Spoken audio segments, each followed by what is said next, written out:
Meaning of inch. Inch.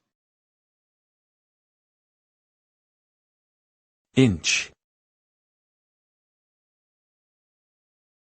Inch.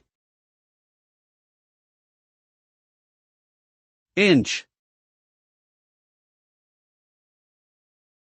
Inch is a unit of length commonly used in the United States and United Kingdom.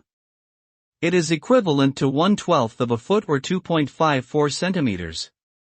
The word inch comes from the Latin word uncia, which means 1/12 part. This unit of measurement is most commonly used for measuring small distances, such as the length of a pencil or the width of a bookshelf. In today's world, the inch is still widely used in many industries, including construction, engineering, and manufacturing. It is also commonly used in the measurement of technology devices such as computer screens, smartphones, and televisions.